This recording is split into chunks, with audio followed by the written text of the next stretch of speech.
രക്തക്കുറവുള്ളവർക്കും അതുപോലെ വെയിറ്റൊക്കെ കുറക്കാൻ ആഗ്രഹിക്കുന്നവർക്കും ഉള്ളൊരു ബ്രേക്ക്ഫാസ്റ്റ് സ്മൂത്തിയാണ് ഇന്ന് ഉണ്ടാക്കാൻ പോകുന്നത്.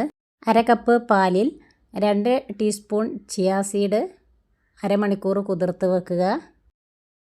ഇനി നമുക്ക് വേണ്ടത് റാഗിയാണ്. ഒരു 2 ടേബിൾ സ്പൂൺ റാഗി എടുത്തിട്ടുണ്ട്. അതിലോട്ട് ഒരു 2 കപ്പ് വെള്ളവും ചേർത്ത് നന്നായിട്ട് വേവിച്ചെടുക്കുക. 2 കപ്പ് വെള്ളം ചേർത്താൽ ഒരു അയഞ്ഞ രൂപത്തിൽ നമുക്ക് റാഗി വെന്ത് കിട്ടും. ഇനി റാഗി ചെറിയ തീയിലിട്ട് നന്നായിട്ട് വേവിച്ചെടുക്കുക. ഇപ്പോൾ റാഗിയൊക്കെ നന്നായി തിളച്ച് കുറുകി വന്നിട്ടുണ്ട്.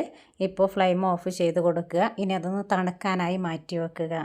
തണുത്തതിന് ശേഷം അത് മിക്സിയിലോട്ട് ഒഴിച്ച് അതിലേക്ക് ഒരു 2 ചെറുപഴം കൂടെ ചേർത്ത് കൊടുക്കുക. ഷുഗർ ആവശ്യത്തിന് ചേർത്ത് കൊടുക്കാം. അതല്ലെങ്കിൽ ഒരു 2 ഈത്തപ്പഴം ചേർത്ത് കൊടുത്താലും മധുരം ഉണ്ടാവും. ഇനി വേണ്ടത് പാലാണ്. ഒരു ഗ്ലാസ് പാലും കൂടെ ചേർത്ത് അത് നന്നായി അടിച്ചെടുക്കുക. ഇപ്പോൾ നമ്മുടെ സ്മൂത്തി ഇവിടെ തയ്യാറായിട്ടുണ്ട്. ഇനി ഇതിലേക്ക് ആവശ്യമായ നട്ട്സ് ചേർത്ത് കൊടുക്കാം. നട്ട്സ് നിങ്ങൾക്ക് തലേന്ന് രാത്രി വെള്ളത്തിലോ പാലിലോ കുതിർത്ത് വെച്ച് അത് സ്മൂത്തിയുടെ കൂടെ അടിച്ചെടുക്കാം. അതല്ലെങ്കിൽ ഇങ്ങനെ വെറുതെ ഇട്ട് കഴിക്കുകയും ചെയ്യാം. ഇനി പാലിൽ സോക്ക് ചെയ്തിട്ടുള്ള ചിയാ സീഡും കൂടെ നമുക്ക് ഈ സ്മൂത്തിയിൽ ചേർത്ത് കൊടുക്കാം. ഇപ്പോൾ ഹെൽത്തി ആയിട്ടുള്ള വളരെ പ്രോട്ടീൻ റിച്ച് ആയിട്ടുള്ള ബ്രേക്ക്ഫാസ്റ്റ് സ്മൂത്തി ഇവിടെ റെഡി ആയിട്ടുണ്ട്.